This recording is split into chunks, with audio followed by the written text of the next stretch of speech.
sobre amai-vos e instruí-vos, baseado no texto do Evangelho, ou inspirado no texto do Evangelho, que eu vou fazer a leitura antecipadamente, né? Então, no capítulo Cristo Consolador, capítulo 6, Instruções dos Espíritos. Advento do Espírito de Verdade. Venho, como outrora, aos transviados filhos de Israel, trazer-vos a verdade e dissipar as trevas. Escutai-me. O Espiritismo, como o fez antigamente a minha palavra, tem de lembrar aos incrédulos que acima deles reina a imutável verdade, o Deus bom, o Deus grande, que faz germinem as plantas e se levantem as ondas. Revelei a doutrina divinal. Como um ceifeiro, reuni em feixes o bem esparso no seio da humanidade e disse: vinde a mim todos vós que sofreis. Mas ingratos, os homens afastaram-se do caminho reto e largo que conduz ao reino do meu Pai, enveredaram pelas ásperas sendas da impiedade.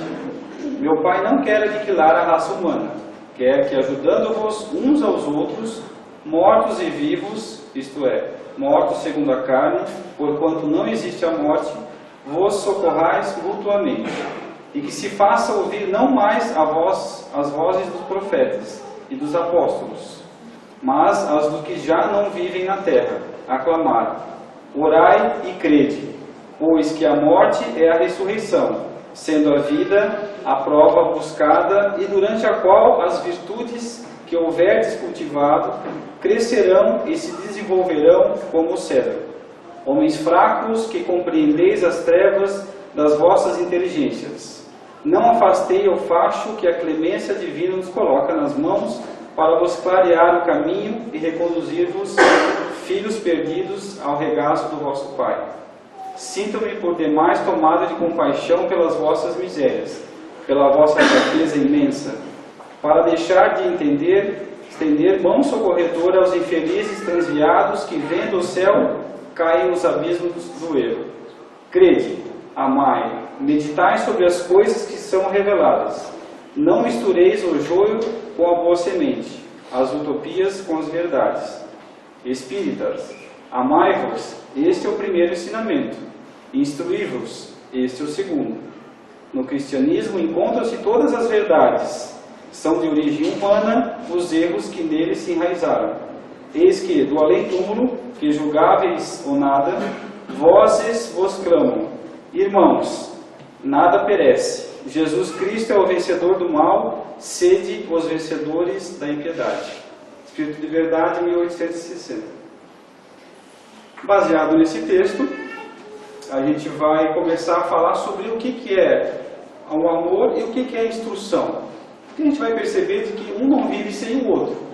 Não adianta só eu saber amar e não adianta só eu conhecer muitas coisas. Então, só Chico Xavier tem mais de 400 obras. Se eu fosse ler nessa vida, talvez não dava conta. E se fosse simples assim, eu conseguiria ler o Evangelho em 2 semanas, e aí tudo estaria resolvido, eu já saberia amar. Mas a gente sabe que não é assim, né? Então, o amor, o conceito seria uma força que tende a aproximar as pessoas, tendo tolerância, tendo paciência. Então, é uma lei universal. No início, no prefácio do livro Paulo Estevam, Emmanuel diz que o amor foi uma força criada por Deus para equilibrar todo o universo. Já a instrução, ela vai transmitir ou ensinar uma habilidade já conhecida, ou um conjunto de conhecimentos que a gente adquire, de qualquer tipo. E para a gente conhecer ou se instruir sobre a doutrina espírita, nós vamos ter que estudar sobre as 5 obras básicas, né? Então, essa aqui é o Evangelho, começa pelo Livro dos Espíritos, vai seguir no Pentateuco. Para mim, só conhecer, só me instruir sobre a doutrina espírita, eu preciso ter essas leituras. Não quer dizer que eu preciso entender tudo. Não quer dizer que eu vou entender tudo já numa primeira leitura. Mas eu preciso começar a aprender sobre isso.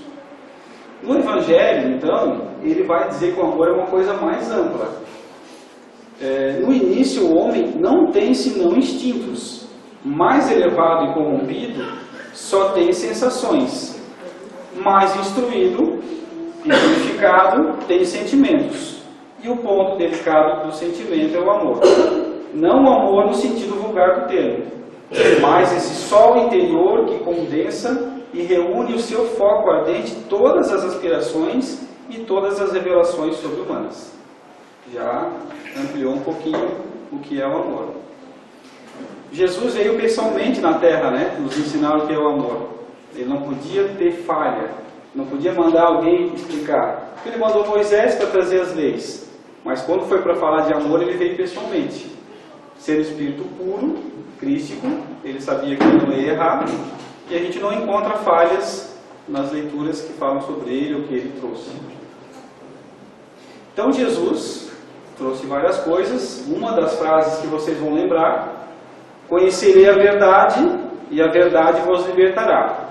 Que verdades são essas? Que atitude eu tenho que ter para conhecer essas verdades? Então, conhecerei. Como é que eu vou conhecer alguma coisa? Tem que buscar, tem que entender, tem que ler sobre aquilo. E que verdades são essas que ele quis trazer? São as verdades espirituais, a verdadeira vida, o verdadeiro mundo, né? Então ele falava: meu reino não é deste mundo. Mas como eu vou conhecer, como eu vou saber que mundo é esse? De onde eu vim então? Se lá é o verdadeiro mundo. Como que eu chego a essas conclusões? Me instruindo, conhecendo, estudando, né? Em Mateus, capítulo 5, 23 a 24, ele vai dizer assim, ó: se trouxeres a tua oferenda ao altar, e aí te lembrares de que teu irmão tem alguma coisa contra ti, deixa ali diante do altar a tua oferta, e vai reconciliar-te primeiro com teu irmão, e depois vem e apresenta a tua oferta. Então o que ele quis mostrar com esse texto? Que é de suma importância um bom relacionamento com o nosso próximo a caminho a Deus. Então não adianta somente eu me instruir, somente eu procurar ser uma pessoa melhor, tentar seguir a lei, se uma das coisas que eu ainda não consigo é o meu próprio irmão que está do lado, na minha casa, na casa espírita, no meu trabalho, no meu vizinho. Eu quero ajudar o mundo, eu quero salvar o planeta, mas eu não consigo conversar com a pessoa que está do meu lado. E se a gente tem dúvida ainda, puxa, mas às vezes nos momentos que a gente está triste, né, desanimado, geralmente nesses momentos eu penso: qual é a minha missão na Terra? O que eu vim fazer aqui, né? Essa reflexão é importante, porque a primeira missão é cuidar da nossa família. Se eu estou incluído naquele núcleo lá, tem um propósito. Deus não traz ao acaso as coisas, né? Então vejamos bem, a natureza ela não é ao acaso. Onde existe um animal, existe uma planta que ele come, existe um animal que come ele, toda uma cadeia que funciona perfeitamente. Será que nós, humanos, seres mais evoluídos da criação, seríamos colocados ao acaso? Conforme o apóstolo João: pois quem não ama seu irmão ao qual viu, como pode amar a Deus a quem não viu? Interessante, né? A gente acaba gostando mais, botando mais fé em algo que a gente ainda não viu, mas que faz ideia, do que alguém que está por perto que eu vi, que eu estou junto, que eu convivo, que eu tenho a necessidade de praticar a tolerância, a paciência. Nem todos nós temos a necessidade ainda de nos instruirmos. Isso em vários assuntos, né? Por exemplo, nos anos 90, era comum a gente jogar papel de bala no chão. Chiclete, né, lixo na calçada, isso era mais comum do que hoje. O que aconteceu? Com a instrução, nas escolas, na televisão, agora com a internet, a pessoa consegue entender que ela jogando papel no chão, a água vai levar para o esgoto, que vai levar para o rio, e vai levar para o mar, que uma tartaruga vai lá colocar a cabeça e vai se matar. Ou o peixe vai comer aquele papel, aquele plástico, e vai prejudicar o meio ambiente. Então o que aconteceu nesse momento? Eu tive a instrução, eu entendi aonde vai chegar esse papel, e aí sim eu vou mudar a minha atitude. Então primeiro eu tenho que me instruir sobre o assunto. Depois eu vou entender e vou deixar de jogar o papel no chão. E assim é a nossa vida moral. Conforme eu vou estudando as leis morais que estão no Evangelho, e vou entendendo aonde vai dar, e qual o erro que vai acontecer, eu vou deixar de praticar elas. Então eu já sei que se eu sempre ficar pensando negativo, sempre falar mal dos outros, eu já sei onde isso vai dar. Essa energia volta para mim com o tempo, né? Se eu prejudicar outras pessoas, então eu vou lá, vou botar meu carro à venda porque o motor dele está com problema. Então eu vou botar um óleo mais grosso e vou tocar para frente. O que eu estou fazendo? Estou arrumando o problema para frente para mim mesmo. Porque o que eu quero para mim, eu tenho que querer para o próximo. Então o universo sempre vai tentar equalizar as nossas energias, as nossas atitudes. Então o amor sem o conhecimento é um facho de luz sem direção. Então adiantaria um médico ter somente amor para operar uma pessoa? Então o médico está sempre estudando, né? Sempre se especializando. Mas se ele só tiver boa vontade e amor, ele pode matar a pessoa. Ele tem que ter primeiro a instrução, aí sim, com amor, ele executa aquilo. O verdadeiro amor educa, eleva, promove a autonomia, amadurecimento e, portanto, precisa da razão como bússola. Educar, amar às vezes é educar, é falar um não, é fazer diferente, é cobrar disciplina, é se preocupar com a outra pessoa se ela está fazendo correto. Isso também é amor, né? Amor não é fazer tudo quando quer e da maneira que quer, ou deixar tudo acontecer como no seu natural. Eu tenho que ter limites, eu tenho que educar.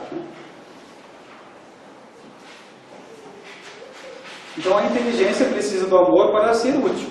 Sem o amor, a inteligência se perde na escuridão da vaidade e do egoísmo. A gente já percebe, até em nós mesmos, muitas vezes, pessoas que são muito inteligentes, às vezes conseguem muitos recursos materiais e começam a se fechar. Começa a ficar só para ele, pensa só nele, guarda dinheiro só para ele, aí fica mais egoísta e não desenvolve outras habilidades. Sendo que ele poderia estar gerando renda, criando empresas, criando empregos. Né? Esse cuidado a gente tem que ter. Por isso, a gente se instrui para desenvolver sentimentos. Então a instrução tem uma boa parte nisso, mas ela deve ser continuada, deve ser transformada. Então a sabedoria nada mais é do que a inteligência revestida do amor.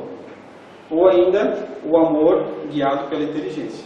A gente percebe mais as pessoas que já estão na fase mais idosa, né? As pessoas mais velhas, elas são mais sábias, porque elas passaram por várias experiências e ali elas conseguem já definir quando fazer, o que fazer, a velocidade de fazer, o que elas vão gastar mais tempo, porque elas já gastaram às vezes muito tempo com coisas que perceberam não ser tão úteis. Né?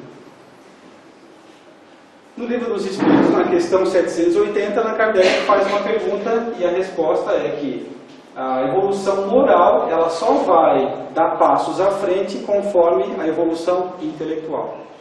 Então, primeiro, Allan Kardec vai dizer lá aos Espíritos responder que eu tenho que aprender sobre, para depois resolver aquilo lá moralmente, evoluir moralmente aquela situação.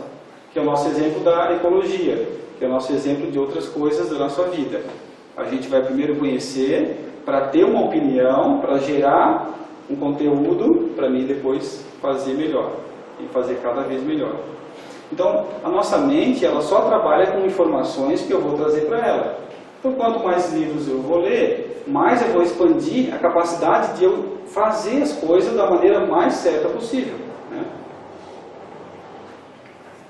Na agenda cristã, Chico Xavier, por André Luiz, vai dizer que o conhecimento real não é construção de alguns dias. Talvez um exemplo mais comum seria uma academia, né? Talvez todo mundo já deve ter feito alguma vez academia ou já visto. Às vezes a pessoa começa uma semana na academia e ela já quer levantar o mesmo peso de uma pessoa que já está há 3 anos.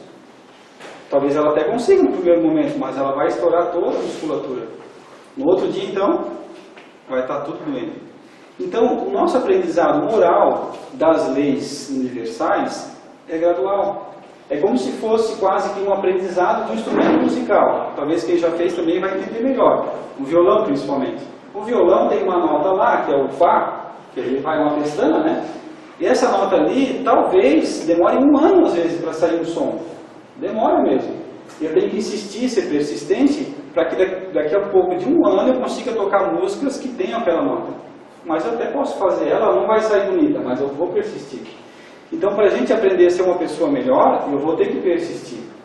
Eu não vou ser uma pessoa boa já de um dia para o outro, ou não vou fazer grandes coisas já de uma vez só. É uma evolução gradual. Então, na aula de música, ela é uma vez por semana para dar tempo de um aluno praticar aquelas notas para ele aprender outras notas depois. Aqui também, nós vamos estudar algumas coisas, vamos ter tempo para digerir aquilo lá, vamos estudar mais um pouquinho, vamos digerir aquele conteúdo, né? Emmanuel, no livro Estude e Viva: não alcançaremos a libertação verdadeira sem abolir o cativeiro da ignorância no reino do Espírito. Quanto tempo a gente determina durante a semana para estudar, aprender, ouvir sobre as coisas espirituais, que é a verdadeira vida? Muito mais para as coisas da matéria a gente para, né?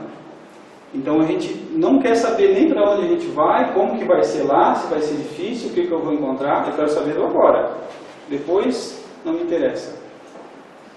Então a gente não vai alcançar essa libertação, não vai evoluir e como espírito imortal que somos, enquanto eu não conseguir entender que existem outras coisas. E isso aqui é temporário.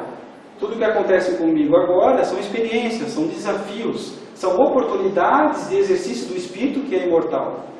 Então vai ficando mais fácil eu superar as dificuldades, entendendo que aquilo não é um problema, não é um castigo, é uma oportunidade para me desenvolver alguma coisa.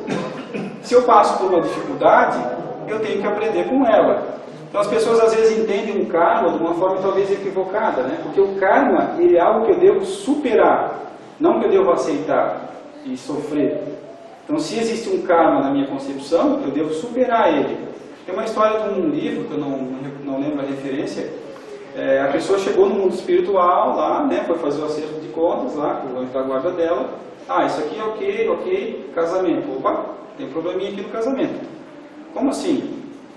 Eu suportei aquele traste lá por 40 anos.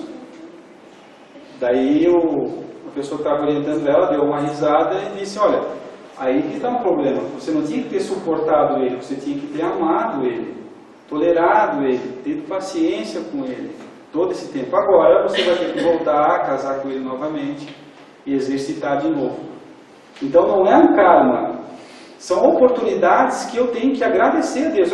Realmente eu sempre achei isso muito estranho quando eu comecei a estudar a doutrina espírita, que os espíritos agradeciam o problema, agradeciam a dificuldade. Eu pensava, como que pode alguém agradecer um problema? Se dói, né? Se é difícil. Mas no entendimento depois, com o tempo, a gente vai assimilando e compreendendo a vida no mundo do universo, que a gente ainda vai viver muitas vezes, e que aquele casamento é só um dos vários que eu vou ter depois, e que às vezes se eu não conseguir ser médico nessa vida, mas eu vou conseguir ser na outra, então eu não me frustro mais. Eu faço o possível dentro dessa oportunidade que Deus nos deu. Do livro Os Mensageiros, da série André Luiz, se alguém não leu, já deve ter lido no Nosso Lar ou assistido o filme, né? Ele é uma série, e a vida no mundo espiritual, o nome da série, é onde André Luiz vai narrar em vários lugares diferentes, várias situações que acontecem com ele. É como se fosse um repórter do mundo espiritual. Importantíssimo para nós que queremos saber como que é lá quando a gente for para lá. Então, nesse livro Os Mensageiros, ele vai dizer assim, que ninguém espere subir espiritualmente sem esforço, sem suor e sem lágrimas. Então, a pessoa vai dizer assim, poxa, mas não vai ter assim na minha vida agora, não vai ser sempre feliz agora que eu já resolvi os problemas? Não vai. Vão ser momentos felizes e uns não tão felizes. Por que que é assim? Porque a gente está no mundo escola. Existem vários mundos de várias escolas. E cada escola, a gente já sabe, existem as suas provas. E se a gente está numa escola e sabe que tem prova, o ideal não seria que eu começasse a estudar para elas? Para quando vier eu estar mais preparado? Para quando eu vier não sofrer tanto? Então, na minha época que eu estudava, tinha exame e tinha segunda época. Daí, às vezes, acontecia, né? Deixava para estudar só no final. Malandrava, chegava no final, pegava 7 exames e 2 segunda época. Eu tinha que estudar em 2 semanas o que todo mundo estudou durante todo o ano. É muito mais difícil. Então, quando Deus age em nossas vidas com um problema maior, não é um castigo ali. Talvez é um exame de uma prova que eu estou postergando há muito tempo. Eu não quis fazer no meu dia a dia. Eu não quis fazer as pequenas coisas. Eu fui deixando. Quando surgiu a oportunidade, de uma prova maior, eu vou dizer que Deus é injusto, que Deus me castiga, mas eu que não quis estudar, eu que não quis acompanhar o ritmo. Em todas as séries dessa escola, desse planeta, vão ter matérias como o amor e nós vamos se instruir, todas elas. Como na escola tem sempre português, tem sempre matemática, vai mudando as séries, o amor é uma matéria que vai estar em todas as séries, em todos os mundos. E esse entendimento do amor, ele vai sendo aprimorado gradualmente conforme a gente vai evoluindo. Então, se eu perguntar para cada um de vocês, diferentemente, né, individual, o que é o amor para ti? Cada um vai ter uma explicação. Porque cada um está numa escala evolutiva e tem um entendimento. A gente observa, às vezes, a pessoa começa a estudar a doutrina e ela, no estudo mesmo, às vezes faz uma prece final, faz uma prece inicial. E você percebe que essa prece muda conforme o entendimento dela sobre a doutrina. Ela vai aprimorando a prece. No começo ela só pede, Deus me dê isso, faça isso para mim, faça isso. Depois ela começa a entender que não é assim, ela começa a agradecer primeiro, aí faz Deus, poxa, se for o caso de eu merecer, né, me ajuda nesse lado. Que ali demonstra uma pequena, mas uma evolução do entendimento. No livro posterior, Obreiros da Vida Eterna, André Luiz diz: todas as aquisições espirituais exigem perseverança no estudo, na observação e no serviço aplicado. Então eu tenho que insistir no estudo, e aí depois que eu estudei eu tenho que aplicar aquilo lá.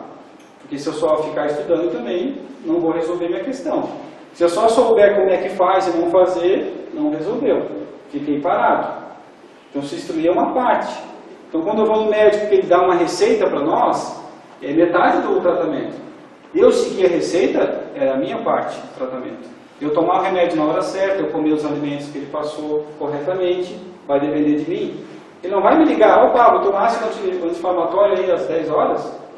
Isso é da minha parte. Então, Jesus trouxe as leis, Deus criou as leis. É da minha parte estudar, é meu compromisso praticar isso aqui. Ninguém vai me cobrar. A doutrina espírita ela é tão libertadora que ela não vai te dizer, faça assim, não fume, não beba, não faça. Não, ninguém diz nada.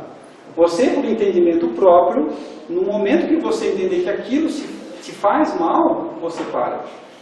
É um processo interno que vai acontecer dentro de mim. Por isso que é importante esse estudo, essa instrução, para mim, do meu jeito, eu entender que isso eu devo mudar. As pessoas às vezes dizem, mas eu não gosto muito de ler, né? Eu vou ter que ler muitos livros, os livros são muito difíceis.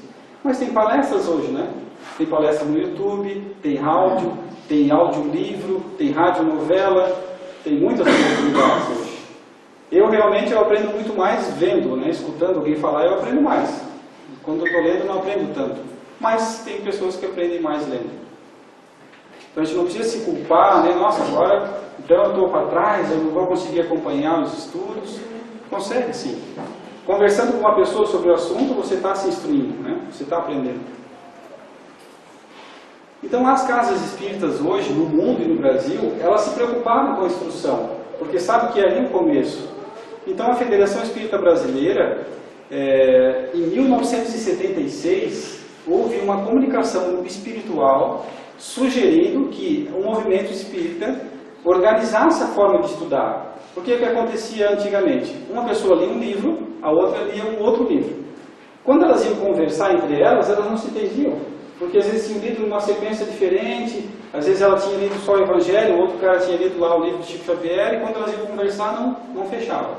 Então a preocupação era que o estudo fosse feito da forma do conteúdo mais simples para o mais complexo. Começa aprendendo lá, primeiro, quem é Allan Kardec, quem foi Allan Kardec, até depois a mediunidade e como que é que funciona. Então, em 1983, surge um curso chamado ESD, que é uma abreviação, né? Estudo Sistematizado da Doutrina Espírita. O que é o sistematizado? Porque ele tem um sistema, ele tem um objetivo para cada aula. Então, no Brasil hoje, ou aqui na nossa cidade, a gente foi em outra casa espírita, eu gostaria de aprofundar. Existe o ESD lá. Então eu posso fazer um ano aqui nessa casa, mudei de estado, vou para Brasília, continuo estudando lá, é o mesmo livro. Então, assim, o movimento espírita tem a certeza, a garantia de que todo mundo está aprendendo da mesma forma, na mesma sequência. Ano passado, em 2018, esse curso, nesse formato, fez 35 anos já. Aqui em Rio do Sul ele já tem desde os anos 2000. Acho que é, né? Já faz 19 anos nesse modelo. Eles se preocuparam se esse formato estava sendo atendido. Então, falaram com o Divaldo Pereira Franco se ele podia ser intérprete ou médium para conversar com o Bezerra de Menezes para perguntar se esse curso está atendendo, se está dentro da expectativa do planejamento espiritual para o nosso Brasil e para o mundo, né? E olha só qual foi a resposta deles. Pergunta, né? Como a espiritualidade analisa o ESD no momento que comemora 35 anos? A resposta. Graças ao trabalho do ESD, a divulgação correta e acessível da doutrina espírita vem encontrando maior ressonância nas mentes e nos sentimentos. A dor que aturde, o desespero que aflige e a angústia que consome necessitam de urgente orientação e esperança, de equilíbrio baseado nos postulados do amor e na ação da caridade, mediante transformação moral de cada um para a melhor e constante luta contra as suas más inclinações. Então, para as pessoas que têm dificuldade de ler um livro direto, acham muito complicado, esse curso que foi compilado, estão todas as obras básicas, mais a revista espírita, mais as obras de André Luiz e de Londini e mais outras coisas. Aqui nessa casa, esse curso ele funciona toda segunda-feira às 20 horas nesse mesmo salão. Quem tiver interesse em participar é convidado, as inscrições ainda estão abertas. Na nossa cidade, nós temos esse curso todo dia. Então, aqui a gente tem na segunda-feira, no Taboão a gente tem na terça-feira, Operários do Bem na quarta-feira e no Fundo Canoas na quinta-feira. Hoje eu trabalho como voluntário da Federação Espírita Catarinense na nossa quinta URI, na nossa regional. E a gente vem fazendo cursos de promoção e incentivo desse estudo e da importância dele. Quarta-feira também nós temos estudo. Quarta também. Alguns benefícios que a gente tem durante desses estudos na casa espírita, né? Então, favorece o nosso progresso moral, porque além de ler, eu vou saber a opinião das pessoas que estão ali comigo.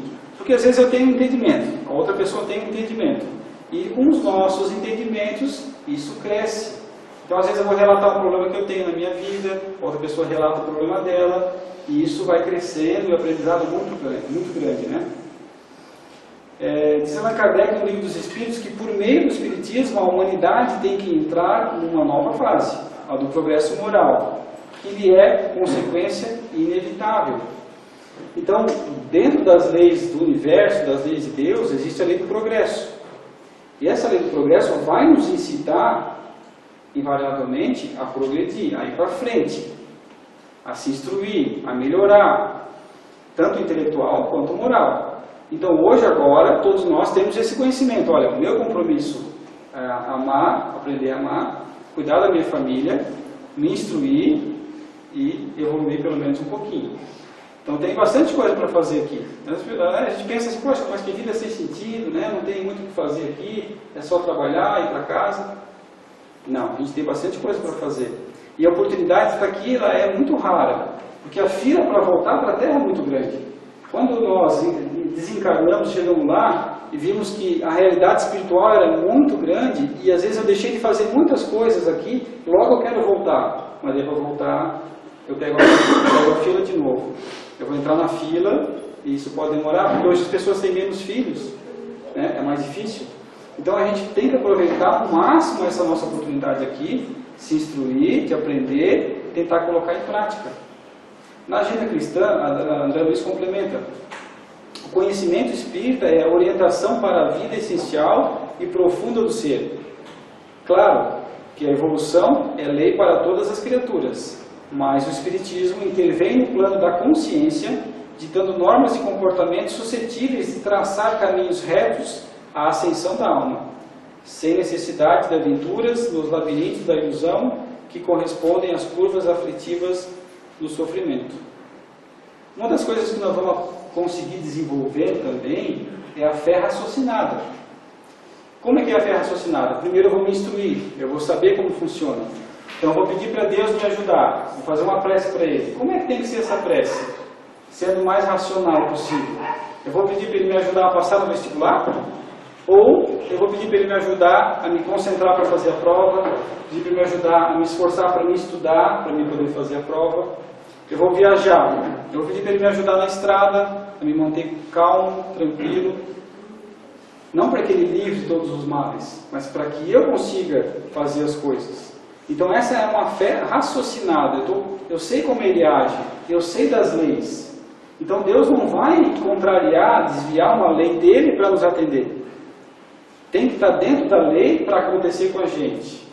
Então quanto mais eu conhecer a lei, mais fácil vai ficar. Então no trânsito é assim, né? Para mim fazer uma carteira de motorista, eu tenho que saber das leis para mim correr o risco de estar na estrada. Então aqui eu também tenho que ter o conhecimento das leis, porque eu estou na estrada, eu estou a caminho. Então, se eu não sei as regras de trânsito, se eu não fiz aula de volante, eu tenho muito grave o risco de matar alguém, de causar um acidente, não tenho? Então, na nossa vida moral também eu tenho risco de machucar muitas pessoas, se eu não estudar elas. E não tentar entender o que está acontecendo comigo, o que está acontecendo com as pessoas. Às vezes, as pessoas são como são, não porque elas querem necessariamente, porque há toda uma história por trás. Quando a gente olha para uma pessoa hoje, a gente vê só um pedaço do iceberg, só um pouquinho, só a última vida a gente está vendo ali. Mas ela tem várias outras vidas, várias outras experiências. Passou por várias dificuldades que talvez a gente ainda não passou. Por isso a gente tem que ser mais tolerante, a gente tem que perdoar mais, aceitar as pessoas como elas são, porque a gente não vai mudar elas. Ou a gente aceita como é, ou a gente vai sair do relacionamento. A gente não consegue mudar a pessoa, a gente consegue aceitar ela, entender que eu também tenho um monte de problema e ela está me aturando, ela está me tolerando. Quantas pessoas têm paciência comigo e eu não percebi? E aí a gente vai acabar com todo esse conhecimento, com toda essa instrução, gradualmente, entendendo que somos espíritos imortais. Tivemos o início, mas não temos um fim. Isso só já é muito consolador. Já resolveria várias das nossas aspirações, nossas ansiedades. Muitas coisas talvez que eu não consigo hoje, eu fico pensando, nossa, que tristeza, nunca mais vou conseguir. Claro que vai. Às vezes a pessoa não veio para ser empresário nessa vida. Fica tentando ser empresário, não consegue, é porque às vezes não é. Ela veio nessa vida para desenvolver mais o lado moral. Então ela vai trabalhar numa empresa para ter tempo para a família, para desenvolver o aspecto moral dela. Então é um exercício. Eu pensava sempre comigo no início, né? Como uma pessoa que vive na rua pode estar desenvolvendo, pode estar progredindo alguma coisa. Mas na minha cabeça, o progredir, ele era financeiro, né? Era prosperar, eu pensava. Não, claro que não. Nós temos que desenvolver moral e intelectual. Então um mendigo ali está numa vida moral, uma evolução moral talvez muito grande, porque ele está tendo que pedir comida, está tendo que pedir para tomar um banho, está tendo que pedir para trocar de roupa, está se sujeitando a várias situações e ali está o aprendizado dele. Porque daí na próxima, nessa mesma, na outra vida, ele já vem com aquela humildade, já vem um pouco mais tranquilo, porque ele já passou por essa experiência, já passou por essas dificuldades. Por isso que a doutrina espírita não é a favor da eutanásia, porque nos últimos minutos, às vezes, o espírito precisa daquela agonia para mudar de opinião, para perdoar alguém na cabeça dele, para mudar de atitude, para decidir mudar.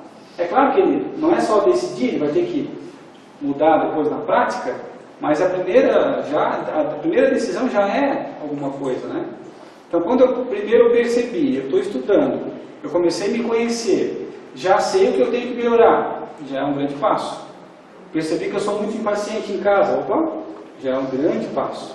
Agora como é que eu faço para ser menos impaciente? Daí eu vou ter que exercitar. Eu vou ter que me conhecer mais, eu vou ter que meditar mais, ter que estudar mais um pouco. Vou passar por situações que vai me testar a paciência em todos os ambientes que eu frequento. Então, às vezes a pessoa muda de emprego, o chefe é impaciente. Aí muda de emprego por causa disso, o chefe é impaciente. Opa, será que o problema está com todos os chefes ou está comigo? Eu não vou sabendo lidar com a impaciência. A pessoa troca de relacionamento, não deu certo. Troca de relacionamento, não deu certo. Na quarta vez, opa, peraí. Será que é sempre a outra pessoa que está errada? Será que não sou eu que estou criando sempre o mesmo problema? Então é fácil eu trocar de problema, mas ele está comigo. Então se eu mudar de país, se eu mudar de cidade, se eu mudar de emprego e não resolver a questão interna, eu vou levar o problema comigo. E as pessoas que estão na mesma situação vão ser atraídas pelo universo para me testar, para me aprender com aquela dificuldade. Então dentro dessa escola Terra, estamos todos convidados a passar de série, a estudar juntos, ajudar um ou outro, ajudar o irmão na prova, porque na hora que eu estou fazendo a prova, o professor, né, o nosso amigo do lado, não pode ir lá ajudar na prova. Quando nós estamos passando pelo sofrimento, ninguém vai passar por nós. Não tem como eu pedir ajuda naquele momento. O sofrimento é de cada um, a dificuldade. Quando uma criança vem para a escola, para casa com a tarefa, o pai faz a tarefa ou ele ensina a criança a fazer a tarefa? Deveria ensinar ela a fazer a tarefa, porque quando ela estiver na escola, que ela for fazer a prova, o pai não está junto. Assim é Deus, nosso Pai. Ele está nos ensinando a fazer a tarefa. Está nos ensinando, ó, estuda aqui, faz por ali, assim é melhor. Quando chegar na hora da prova, no desencarne de um ente querido, na perda de um relacionamento, na troca de emprego, opa, estou na prova. E agora? Eu vou lembrar do que eu estudei, do que eu me preparei, vou entender que seria só um processo, que talvez isso vai ser para algo melhor depois. O que eu tenho que aprender com isso? Primeira pergunta, por que isso aconteceu comigo? O que Deus quis me ensinar com isso? Quando uma criança vai botar um dedo na tomada, eu não vou, 2 anos, por exemplo, eu não vou lá explicar para ela, olha, você não pode botar o dedo na tomada, porque ele passa eletricidade e você vai levar um choque. Ela não vai entender.